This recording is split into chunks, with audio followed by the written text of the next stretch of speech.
Je voudrais du soleil vert, des dentelles et des théières, des photos de bord de mer, dans mon jardin d'hiver. Je voudrais de la lumière, comme en Nouvelle-Angleterre. Je veux changer d'atmosphère, dans mon jardin d'hiver. À fleurs sous la pluie de novembre, tes mains qui courent, je n'en peux plus de t'attendre. Les années passent, qu'il est loin, là je tombe. Nul ne peut nous entendre. Je voudrais du Fred Astaire, revoir un latte. Democratic Senator Jeff Merkley was barred from getting a look inside an immigration detention facility in Brownsville, Texas. Watch this. Hello, yes, can I go in with you, please? No, sir, you cannot go in with me. Oh. You cannot be here for private property. And let me introduce myself. I'm Senator Jeff Merkley from Congress, and my team contacted this facility and asked for permission for me to come and see what is going on inside with these children. Well, we don't have any permission on that, so I'm going to have to please ask you to step away, sir. Senator Jeff Merkley joins us now on the phone from Texas. Good morning, Senator. Good morning, Allison. Good to be with you. Good to have you. So tell us what happened. Did you try to enter that facility yesterday? Was that the date? And what exactly did they tell you for banning your access? Yes, I did try to enter the facility yesterday. This is following up on President Trump's new policy of removing children from their parents when the families are seeking asylum. So these are families that have gone through traumatic experiences abroad, and we've always treated such families very graciously as they wait adjudication of their case. And now they're being treated in an enormously cruel fashion, a fashion that rips children out of the arms of their parents, sends them off to places unknown while the parents are locked up. And this is very, very traumatic for the children. So I wanted to be able to visit the facility where apparently upwards of 1,000 children are being held in that massive building at a former Walmart. And the federal government, President Trump and team, Attorney General Sessions, Homeland Security, they do not want members of Congress or the public to know what's going on. And so when you called, I mean, I understand why the guards would say a man who just shows up and claims to be a senator shouldn't go in and be with these 1,000 kids. I understand their reluctance to let you in. But when your team called beforehand to say that you are a U.S. senator and you're going to be showing up there and you'd like to gain entry, what happened when you made those phone calls? Yes, when my team called, they were told it's the policy not to admit anyone into these centers, and we would not be allowed to enter. And my team conveyed that I was going down to visit the border and see what was going on, and I would try to come by and visit and hope that they rethought their position, but obviously they didn't. Jeff Sessions is calling this a zero-tolerance policy. Remember, this is for families seeking asylum who have gone through horrific circumstances overseas. This is not zero tolerance. This is zero humanity. It's damaging children, putting them through a horrific experience in a land where they know no one and they don't know where they're being sent. And they don't understand why they're being sent, just as a way to be, if you will, cruel as a strategy of deterrence. Not deterrence from people crossing the border, deterrence for people seeking asylum. It is Tuesday, the 5th of June of 2018, and you are in West Coast Cookbook and Speakeasy. I am your chef de cuisine, Justice Putnam, and our daily special is Tarrytown Chowder Tuesdays. That's right, folks. Oh, by the way, no Old Bay in this chowder or any dish in West Coast Cookbook Speakeasy. This particular one might have a dash of hot paprika. Hungarian hot paprika, by the way. Just a dash. Okay, well, the God Emperor continues in his ways. Now, some folks would call this delusions of grandeur. But when you got a state TV apparatus behind you, they'll just keep calling you the God Emperor, and people will begin to believe it. How do you know they'll begin to believe it?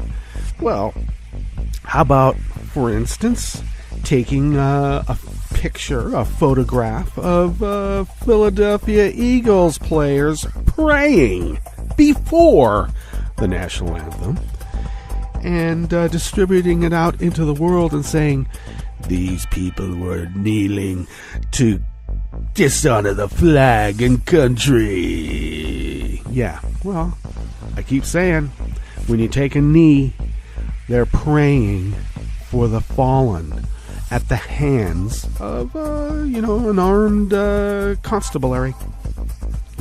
Just saying. Not dissing the flag, saying a prayer. And now, the act of saying a prayer has been conflated into something very un-American. And this is coming from God-fearing Christians in rural God-fearing America.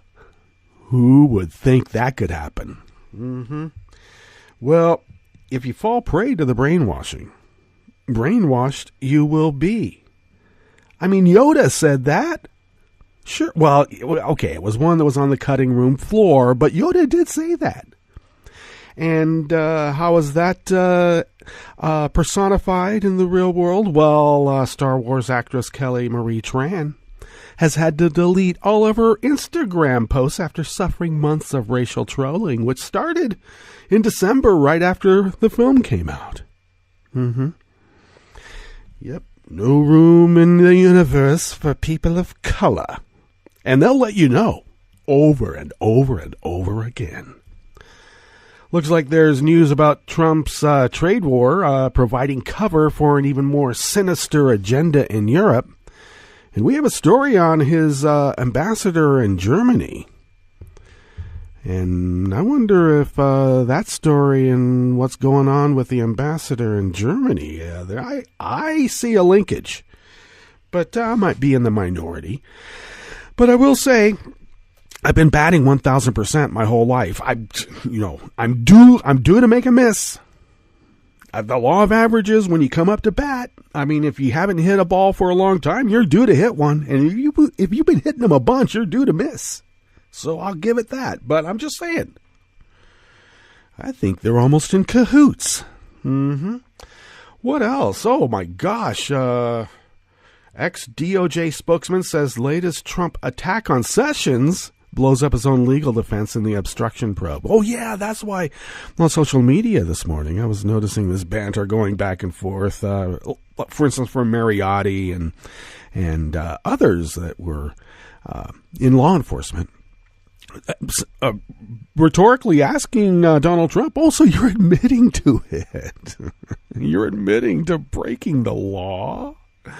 Well, apparently, when you're God Emperor, you are the law, right? You are America. Make America great again. I have no idea when Trump was ever great. So the again part I can't figure out. But in his delusions of grandeur, he would know. Okay, what else do we have going on in, West Coast Cookbook and Speakeasy? That was Jeff Merkley at the top. My senator from Oregon. Thank you, Mr. Merkley, for doing God's work. And I don't mean the God Emperor.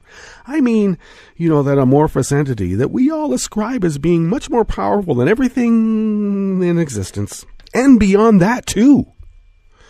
Merkley shows up at, I don't know, a bunch of refugee kids get renditioned to a Walmart in Texas. Now, if that isn't hell, I don't know what is. And I know Texans are going to say, wait a second, what are you saying?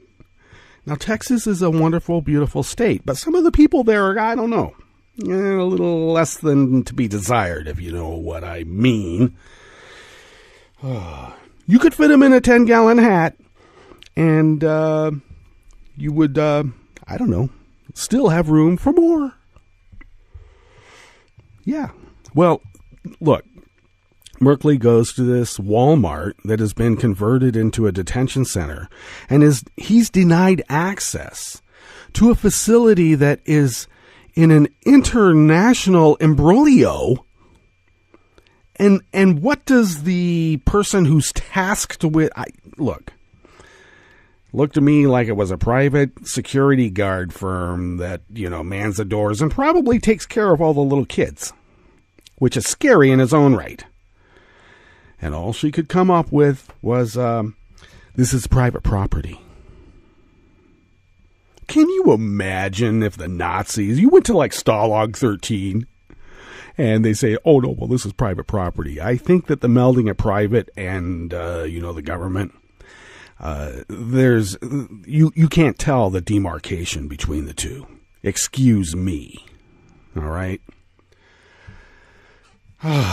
So, which brings me to the concept. Now, I've heard this concept before. Now, bear with me.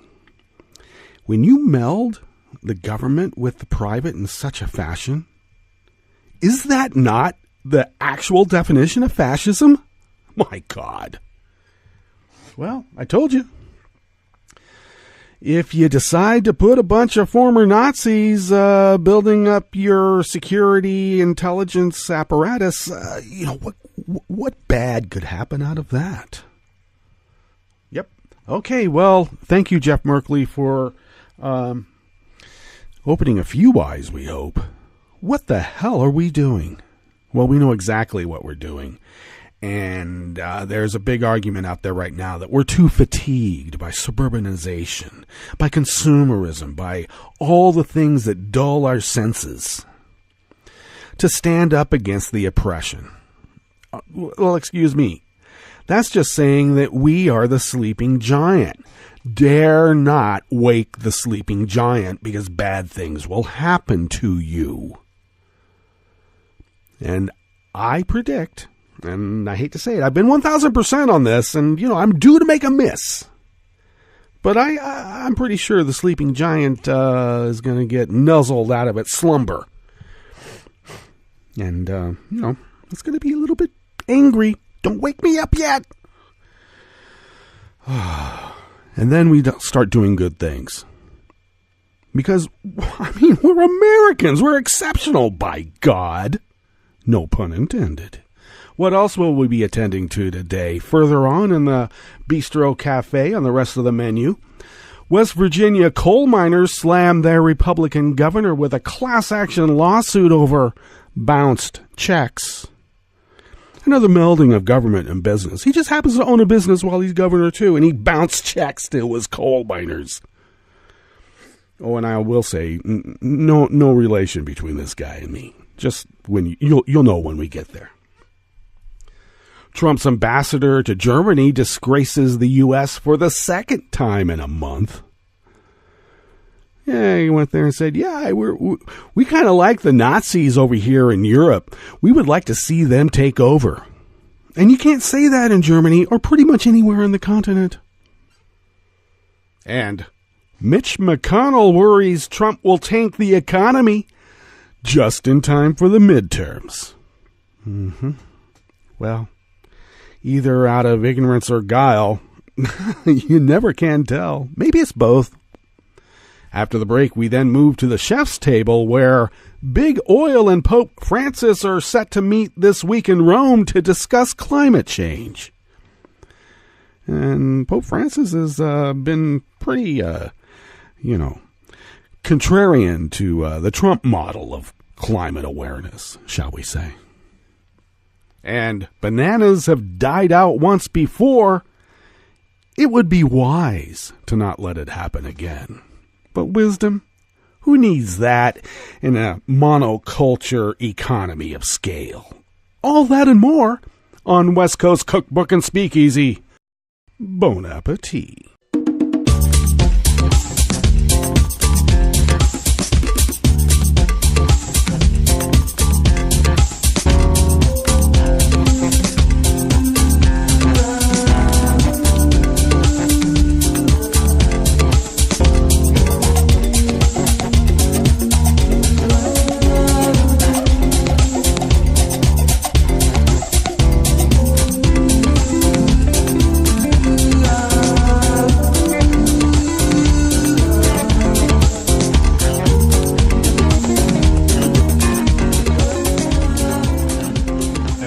bottom of our homepage at netrootsradio.com. You'll find the chat room link on the right-ish. Kelly Lincoln, our roaring girl, monitors that for your convenience. To the leftish of the chat room link at the bottom of our homepage at netrootsradio.com are the donate and contribute buttons, and thank you for your generosity. I should warn you once again that we may have to make an entreaty to you who have been helping us by donating and contributing. And we'll let you know if that's the case. We're still trying to see if we can make a seamless transfer. But if not, we'll have to start anew. So stay tuned for that. We're trying to work it out. So thank you again for your generosity, because the bills are paid and we are truly unable to do this without you. You can follow Netroots Radio on Twitter at Netroots Radio. Tom takes care of that account. I guess I take care of the Facebook account, such as it is. You can go there or not. It's up to you. Let's see. You can also follow me on Twitter at Justice Putnam. And also, you know what? I just opened up a West Coast Cookbook and Speakeasy account. And for some reason, I don't know what I did. They said, name your thing. And I said, West Coast Cookbook and Speakeasy. And then they assigned me at Cookbook West. But if you just did West Coast Cookbook and then got to the and that's an ampersand, by the way. So just so you know, ampersand Speakeasy. It should show up as Cookbook West. Cookbook West. Okay, thanks a lot. Algorithm. I missed that. But you could follow West Coast Cookbook and Speakeasy there, which would, do. Because I'm trying to do both of those and, push the show out further into the world, the universe, and beyond, if that's possible. What else? Also, podcasts of West Coast Cookbook and Speakeasy can be had by way of Stitcher, Spreaker, TuneIn, and iTunes. Go to iTunes, maybe rate West Coast Cookbook and Speakeasy. You might push it up higher into the algorithm. You never know. Then I just become a target for the Russians or even more insidious entities. Music on West Coast Cookbook and Speakeasy is provided by the lovely Frances Livings, and links to her work are on the diary that I post about 10 minutes before showtime that has all the show notes and links and other tidbits of entertaining value that may be uplifting. It might be entertaining, or it might not, because that's the way the universe works. That's the way the universe crumbles, too. All right. Well, nothing is permanent. All right. Well, why don't we get into this, speaking of impermanence. Looks like coal miners are finding out. Oh, wow. Why do we keep voting against our interests? Yeah, I wonder, too. So between hundreds and thousands of miners, say the state's billionaire coal baron, Jim Justice, no relation to the Justice, as far as I know, part of the family in which I got that name. So they're suing Republican Governor Jim Justice, along with other members of his family, that a mining company owned by the Justices paid them in checks that could not be processed. That's a nice way of saying they bounced. The suit argues that the company, Bluestone Industries, Inc., violated the West Virginia Wage Payment and Collection Act and the Fair Labor Standards Act, obviously put in place by some sort of socialist president. We're trying to eradicate all memory of that. A class action lawsuit, which I think is not going to fly anymore, because I think class action lawsuits have been deemed unconstitutional. You can't get a bunch of people who have been aggrieved and consolidate their resources to sue, the big entity corporation. That would be unfair to the corporation. We have to be unfair to the little guy, because after all, they're just little guys. And gals, too. Okay, well, they contends that Cozart, is a coal miner, and that's the lawsuit's being filed on behalf. That Cozart received a paycheck on February 23rd, but was unable to deposit the payment. Filed in the U.S. District Court for the Southern District in the city of Beckley. The suit contends that Bluestone later wired Cozart his paycheck, resulting in a wire transfer fee. And I failed to mention that E.A. Crunden from Think Progress guides us through this, by the way. So yeah, a wire transfer fee. I always love that. Give poor people a little card, and they can process their government checks or whatever through a check cashing place. And then the check cashing place has a fee on the percentage, 2%, maybe even 6 or more percent on the monies that they are cashing. And then, of course, there's a kickback from those folks up. Because in a mob government, you got to be an earner. And you got to kick those earnings up. Keep a little taste for yourself. But you got to kick it up. Okay. So we got a wire transfer fee. Well, the paycheck bounced, causing bad check fees to be charged against the plaintiff's account, reads the suit. Yeah, they don't care. There's a lot of... This is the other thing that I always loved. That you got wrangled in for automatic deposit and automatic payment. So you get paid on a Friday. And you have to pay your bills on a Friday. But they always pay your bills before they process the check, even though the check got in there.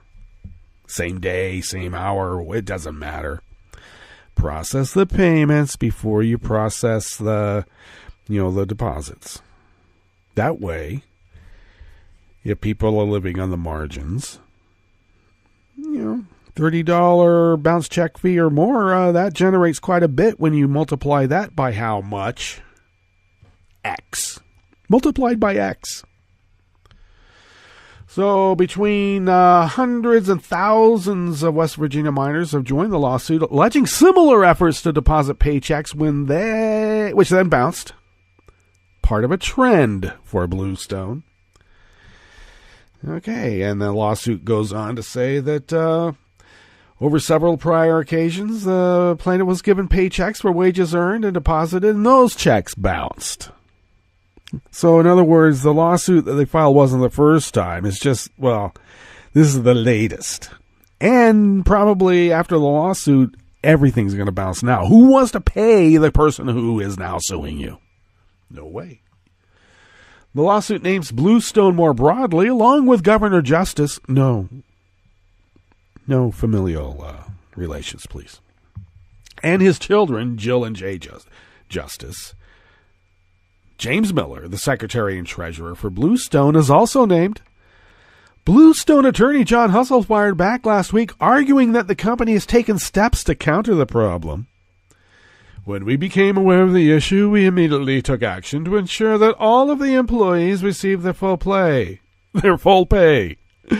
There was no interruption of the benefits, and all of the employees were paid promptly after we became aware of the issue. We are happy to have these miners working with us, and are committed to ensuring they are paid for their hard work. Which is lawyer speak for, damn it, we got caught.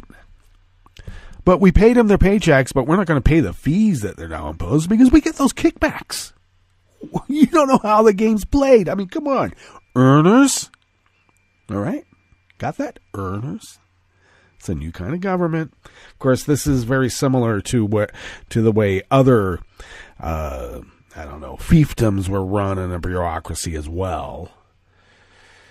Okay, so Justice, the only billionaire in West Virginia and the state's wealthiest man, became President Bluestone in 1993, 23 years before he first ran for governor as a Democrat.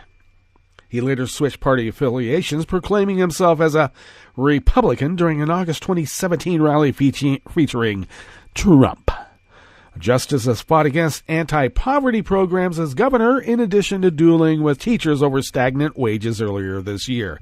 Because these guys became billionaires by believing that if you get equal pay, it means that they are now unequal in some fashion. You get a right means that they're losing rights somehow. It's not about equality to them. It's about winning and losing. And if someone gets to prevail, that means that they are losing, and they can't have that. A decade ago, Justice sold Bluestone to the Russian mining and metal company Michel OAO for $568 million. He later bought a number of the mines back for a mere $5 million amid a downward turn for the industry. That holds weight in a state where the loss of mining jobs has left many unemployed and in poverty, but the governor's business ventures have also been a source of enduring controversy.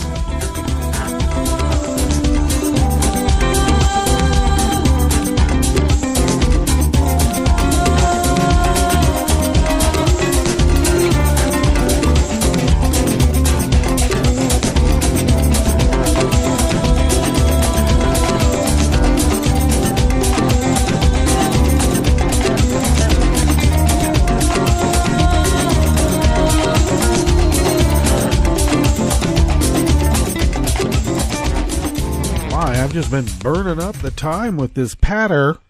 Well, oh well, such as it is. Next article is out of Share Blue Media by Tommy Christopher. Ambassador Richard Grenell continues to make a mess in Germany. The same ambassador who just threatened one of our closest allies a few weeks ago now says he wants to empower right-wing leaders in Europe, and specifically praised the anti-immigrant Chancellor of Austria, Sieg Heil. U.S. Ambassador to Germany Richard Grenell said in an interview with Breitbart London. That's right, Breitbart London. And there's reports now that Bannon has been pegged to take over some sort of international media conglomerate at Trump's behest. Because, you got to push the propaganda forward. Right? And you never roll out new products in August. You got to do it in July and June. All right. Grenell also singled out Austrian Chancellor Sebastian Kurz for praise, calling him a rock star. The horror. Sebastian Kurz? Are you kidding me? The horror. Kurz is an anti-immigrant politician who gained power by first emulating and then forming a coalition government with the white supremacist Freedom Party. Grenell's comments are an unambiguous nod to the white nationalist movement that is sweeping Europe, and his words have already sparked outcry from the German government. So what is the insidious strategy that Trump has? His trade policies? Those are what everybody seems to be paying attention to. I would say that is the distraction, because what they're really trying to do is prop up other right-wing white supremacist governments or parties and take over those governments, because Russia is white utopia. Grenell promised during his confirmation hearing not to politicize his post if confirmed, but in short order, Grenell caused an international incident when he tried to threaten Germany into violating the Iran nuclear deal along with Trump. Now, Grenell is meddling in the politics of our European allies and empowering a right-wing extremist from Austria. What could go wrong?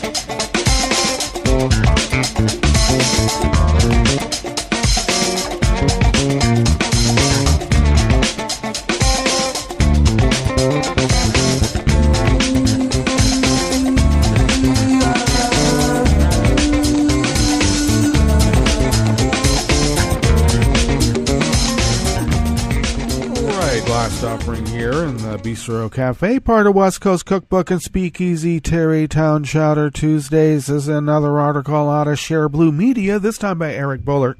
To date, Trump cannot find a single Republican senator who will forcefully support his misguided trade war, but a cavalcade of Republicans are lining up to denounce the White House's baffling protectionist agenda, which specifically threatens to damage red state voters and businesses. Senate Majority Leader Mitch McConnell became the latest to bemoan Trump's agenda as not only fruitless, but damaging to the U.S. economy. I don't know, if you're in cahoots with a hostile foreign power to bring down America, where would you start? I don't know. Right in the breadbasket, you would think. Look at it from the Kentucky point of view. You've got Toyota impacted. You got farmers impacted, McConnell told Louisville business leaders. I don't think anything good will come out of a trade war. Of course not. Who does? According to Section 232 of a U.S. trade law, the president can impose tariffs on imported materials for national security reasons. Now, if you're in cahoots with a hostile foreign power, I think you got a really good national security reason to bring down the breadbasket of America. Consequently, McConnell said members of Congress are left to kind of lobby not to take this approach, which I have been doing for months and expect to continue to do. That's McConnell. In other words, Trump could care less what Republicans think. Of course not. And Senate Republicans are not alone. Earlier this year, more than 100 Republican members of the House signed off on a letter condemning the tariffs. And let's see. In fact, in Kentucky, the damage is already being done from last week's tariff announcement. Local bourbon giant Brown-Forman relies heavily on international sales, with over half its revenue generated outside of the U.S. The company's shares fell to 2.1% on Thursday, then fell another 1.6% on Friday, despite the Dow being up almost 1% that day because of the positive jobs report. You know, the one that Trump linked to his friends. And I guess the world when he gave it out an hour ahead of time. We are way past the time to take our break, so we're going to go ahead and do that right now. So stay tuned, and we will come back and go through weather from around the world and, of course, the stories that we have curated for you today. You are listening to West Coast Cookbook and Speakeasy, and we will be right back. You are listening to netrootsradio.com. Please hang up and try again.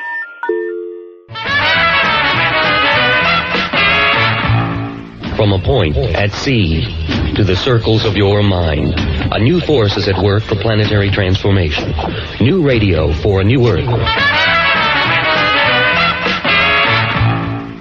This is Take Two Movie Review. I'm Kim Lowe. This week, a Solo story in the Star Wars canon. As far as standalone Star Wars stories go, the Ron Howard-directed Solo is no Rogue One. While that picture succeeded both as a standalone and as part of the multi-layered legend of the Star Wars universe, Solo feels more than a tad lacking on both. That doesn't mean that it's a bad movie. Indeed, Solo is at its heart a fun film that portrays the life of Han Solo before he became a smuggler.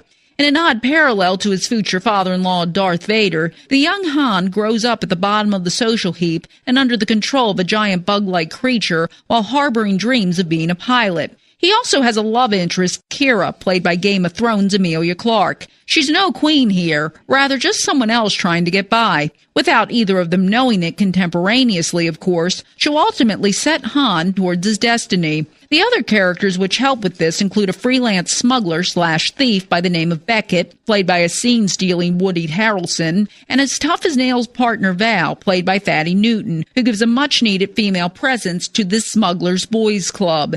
In addition to these new characters, there are also some familiar faces like Chewbacca and Lando Calrissian, played by Danny Glover, and who manages to play the role with the same suave charisma as his predecessor, Billy D. Williams. Despite this, Solo still manages to feel slightly removed from the Star Wars canon. Add to this the addition of an unexpected character from one of the earlier movies, and you might be wondering if the timeline here is even possible. Ultimately, Solo feels like a reach into the pocketbooks of fans without adding much to the legend. This has been Take Two Movie Review. I'm Kim Lowe. Catch up with us at TakeTwoMovieReview.com and feed us back on our page on YouTube.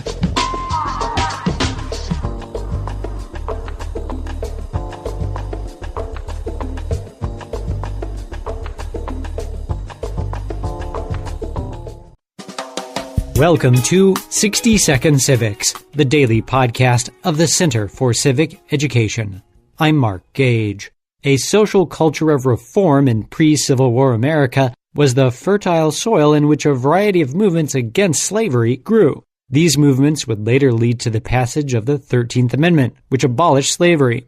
Among the most important abolition societies was the American Anti-Slavery Society, founded in Philadelphia in 1833 by William Lloyd Garrison and Arthur Tappan. The society espoused the immediate, uncompensated abolition of slavery. Garrison championed Frederick Douglass, the brilliant abolitionist and former slave who became the foremost African-American voice opposing slavery. Abolition societies attracted many women activists, although men sometimes opposed women's participation, causing abolitionist organizations to split apart. Even though traditionalist men sometimes opposed women's activism, women succeeded in playing significant roles in organizations opposing slavery. That's all for today's podcast, 60-Second Civics, where civic education only takes a minute.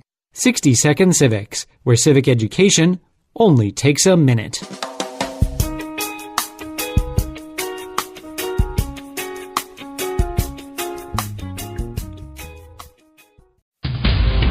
This is Solidarity News on Radio Labour. This is a Radio Labour report recorded on Tuesday, June 5th, 2018. I'm Mark Belanger. The annual conference of the UN's International Labour Organization is continuing in Geneva with more than 4,000 delegates, including hundreds of unionists. The ILO is the United Nations agency specialized on matters of work in the world. It develops international laws called conventions on topics such as pay equity and child labor. One of the unionists attending the conference is Sharon Burrow, the General Secretary of the International Trade Union Confederation. The ITUC is the global body which represents national labor centers such as the Ghana Trades Union Congress. Our world is fracturing. The sad reality is that we are increasingly frightened of each other, which in turn is driving exclusion, even conflict. Multilateralism is at risk, and indeed it has been captured by the vested interests of corporate greed, and the people, their rights, their social protection and their environment have been relegated to second place to the dominance of the market. This House has stood for rights at work for almost 100 years. Its constitution is as relevant today as it was then. Where employment is secure, where rights are respected, where work is safe and women and men are free from violence and harassment, from bullying, this humanity can help repair our societies. To rebuild the trust of working people and to prevent a retreat into nationalism driven by extreme political forces, the world needs a new social contract. Universal social protection, minimum wages on which people can live with dignity, collective bargaining that shares prosperity, negotiated industry solutions for decent work, just wages, and education and skills, including for those workers in non-standard forms of employment. Technology must never be a driver of exploitation. New technology can never mean medieval conditions for your people. And a social licence to operate for all businesses where they pay tax at the point of earnings, contribute to social protection systems, take responsibility for the employment relationship across all digital platforms, due diligence against the risk of exploitation in the workplaces, both direct and in supply chains, and the establishment of grievance mechanisms for remedy at all levels of corporate activity is the minimum. The G20 said last year that violations of labour rights can never be part of the competition.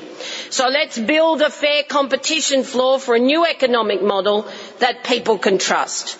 We congratulate the Director-General on the Commission on the Future of Work and look forward to the report that covers all these dimensions, including commitment to vital just transition measures. The Centenary Conference must equally focus on equality for women.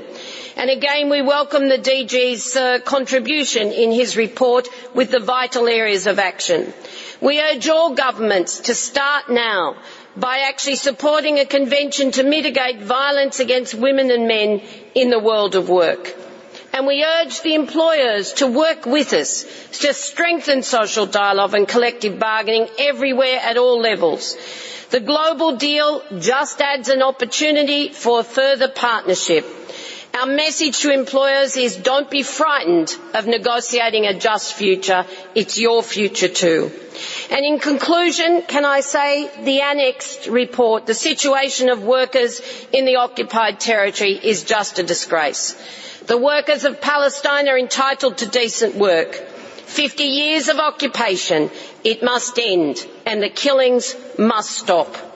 We welcome the Swedish government's recognition of Palestine as a state, and we ask all governments to do likewise to ensure security for both Palestine and Israel, the workers in those countries, and the opportunities for rights, decent work and social justice. The ILO conference continues until Friday, June 8th. Follow us on Twitter at Radio Labour. I'm Mark Boulanger. Thank you for listening. And remember, it's all about global solidarity.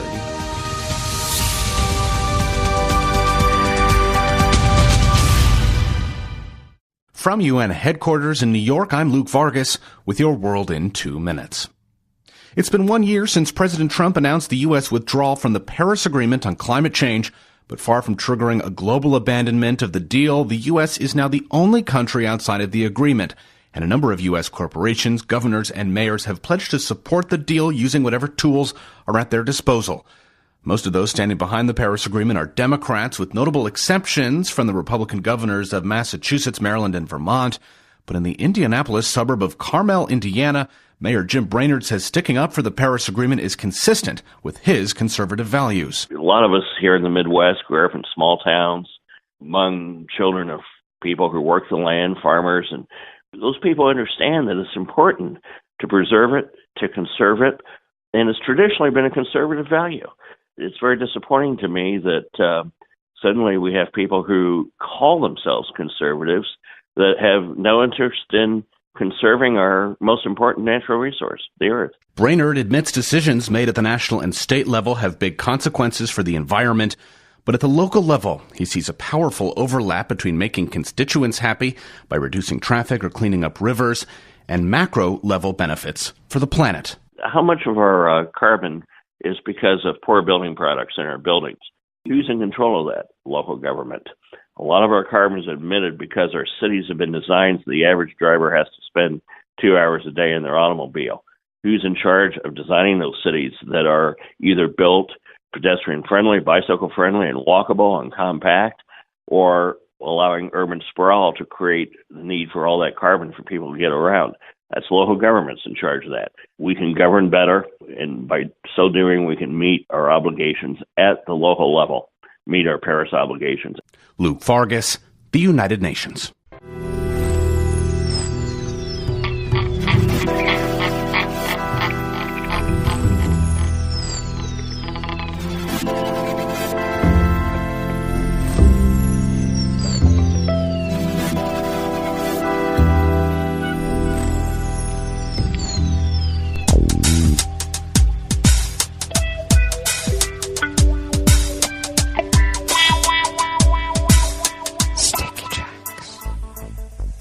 Thank you for accompanying us here to the Chef's Table at West Coast Cookbook and Speakeasy, Tarrytown Chowder Tuesdays.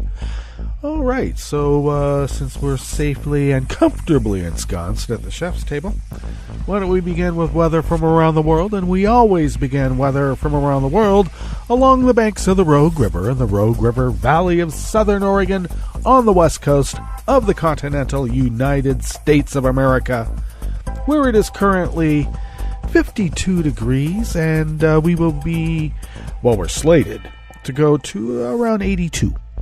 So it might be a tad higher than that, at least here at Positively 3rd and Marie, where the mothership for Netroots Radio resides. Yep, but we have our tentacles all around the world, and beyond that, too. Let's see, winds are negligible, about 2 miles per hour right now, out of the west-southwest. In a couple of hours, they will then move out of the west-northwest and increase to 5 to 10 miles per hour, which is our normal wind speed at this time of year. Tonight, they will then shift again out of the northwest and continue at 5 to 10 miles per hour. We will be sunny all day. Tomorrow, we're going to have a high of 85. Partly cloudy, they say, but that's only in the morning. Dry conditions will continue, though it looks like we will have some rain coming in on the weekend, and I should miss some of the rain on Friday, and then I anticipate actually coming back from my grandson's graduation on Saturday, so we'll see if I'm driving in rain or not. We'll see. But for now, grass pollen remains very high, and knock on wood, it's the acacias that get me, not the grass. I shouldn't have said that. Air quality index is at 13 parts per million, quantified as good. Yeah, well, it's not so bad.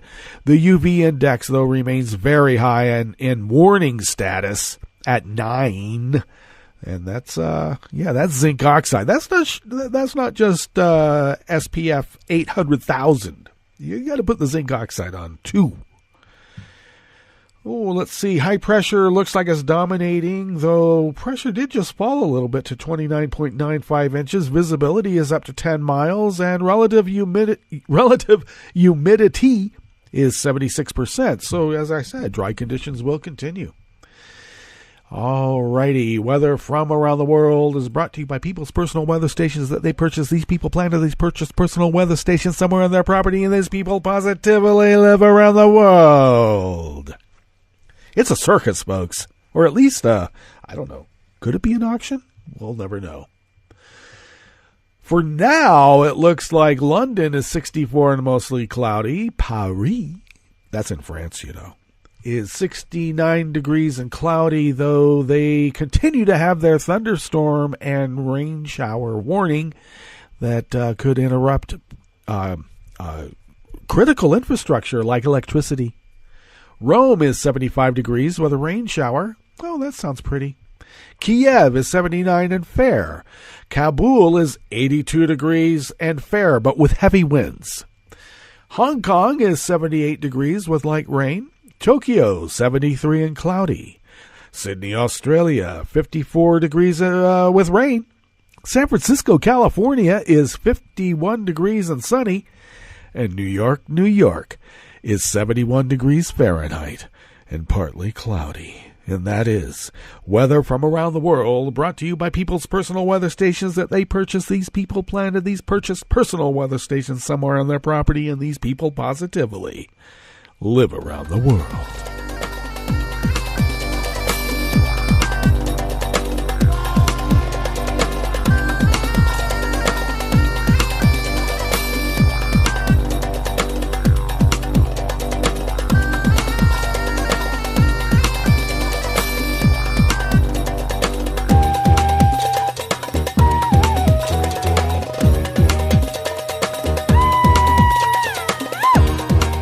First offering here at the Chef's Table of West Coast Cookbook and Speakeasy, Tarrytown Chowder Tuesdays, is another article out of Think Progress by E.A. Crunden. Now, Pope Francis has historically tangled with the White House on climate change, so I don't know if this is a trolling, but I don't know. Let's ascribe absolutely good intentions to this. it seems, noble and fair. And Francis will bring together some of the world's leading fossil fuel executives next week in an effort to further conversations about climate change. The meeting will come mere days after the one-year anniversary of Trump's decision to withdraw from the landmark Paris Climate Agreement. A Vatican source confirmed to Reuters on Friday that the leader of the Catholic Church will convene a number of prominent oil executives in Rome next week. The list of oil investors and producers includes BP CEO Bob Dudley and Larry Fink, CEO of BlackRock, the world's largest asset manager. Sources have indicated that representatives from ExxonMobil will be present, as well along with Royal Dutch Shell, Pemex, Eni, and others. Former Obama Energy Secretary Ernest Moniz is also reported to be joining, which means there won't be any Trump people there, I don't think. Many of the companies named are currently facing or have faced court cases regarding their role in climate change, including ExxonMobil.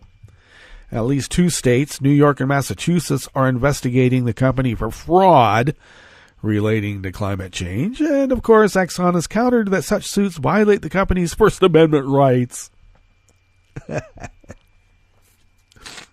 We didn't need to tell you that we were going to kill you. I don't know, the Fifth Amendment at all? I guess. All right. Well, they're going to be with other companies involved in a meeting in Rome. And I've also been linked to efforts funding climate denial and misinformation. The University of Notre Dame is reportedly assisting in the endeavor, but Leo Burke, who has the climate investing initiative run by the institution's business school, declined to comment. All along the way, we have said that any energy-related meeting involving the Vatican and Notre Dame would be a private dialogue among the attendees, Burke wrote via email. The Vatican similarly failed to confirm or deny the meeting, but Reuters reported that the event will be titled Energy Transition and Care for Our Common Home and will take place at the Pontifical Academy of Sciences. Cardinal Peter Turkson, a leading Vatican figure on climate issues, will also reportedly address the attendees. Now, of course, Pope Francis, we must remember, is a scientist himself. You know, in his other incarnation is just a mere mortal priest. And then a cardinal. But I think that this is a good thing, because maybe he'll shame them into something. And it's good, I think, that Pope Francis is taking the lead on this, since the former leader of the free world is, trapped in Chicago and maybe getting, a speaker fee here and there.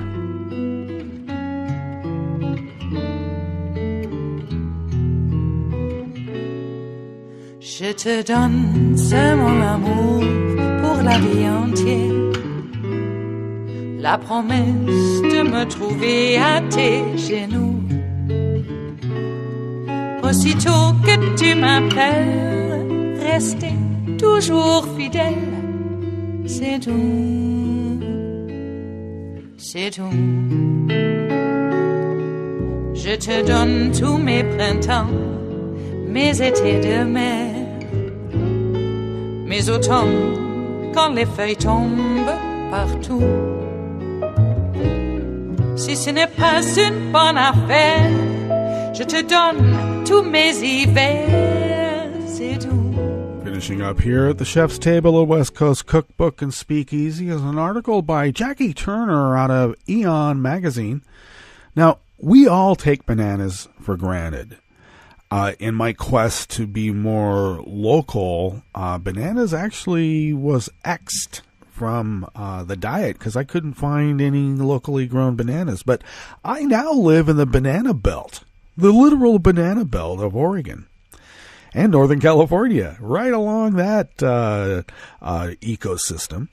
And bananas actually grow here, though not the... they do have a few of the what's known as the Grand Michel, I believe is what it's called. And bananas are packed full of vitamins and nutrients and all the good things that we need. Now, of course, we do know, or maybe if you don't, but because of the banana cultivating practices, there had been, hundreds and hundreds of varieties of bananas, similarly to the avocado. But you only know the avocado as the Haas avocado now, don't you? Mm-hmm. And we'll have trouble with that, as I'll explain in just a moment. But bananas ran the course of a same predicament. Producers needed a banana with a thicker skin, a longer shelf life, transported at cooler temperatures, a bigger, meatier fruit. And to get that, they came up and over time were able to develop the Grand Michel. But because of economies of scale, always lend themselves to monoculture techniques, a blight occurred with the Grand Michel and nearly wiped out the whole crop. I mean, everything down to the last genetic material that they had. They were able to revive it and bring it back. But we are now in the same predicament of economy of scale. And a monoculture lends itself to those economies of scale. And so it would be wise to change the growing practices. But we're not going to convince Dole, and we're not going to convince Chiquita, the two biggest banana producer, growers, distributors in the world, to do these practices, because they're not going to be wise. They're going to go with what makes their immediate fraction of a fraction of a fraction of a fraction of a cent in profit that quarter. And the earth be damned. And their own product, if they're not careful. So there are hundreds of different varieties. You could have them locally. And if not, I don't know, I'm not so locavore as I used to be. You can get oils made out of banana. You can get purees, any number of them. Research them. It's good. And you might have to pay a couple of cents more, but you know what? Is it really worth saving a few cents on a product that's going to disappear because we want, I saved 2 pennies this year? Let's not do it. All right. We better get out of here because we're at the end of our broadcast period for the day, but Netroots Radio broadcasts on, so stay tuned for breaking news. We'll be back here tomorrow for Smothered Benedict Wednesdays. Yeah, speaking about the Pope, meeting with the oil giants. We'll see how it turns out later on in the week. Anyway, stay tuned for breaking news on Netroots Radio for the rest of the day, and we will meet up here tomorrow in West Coast Cookbook and Speakeasy. Bon appetit.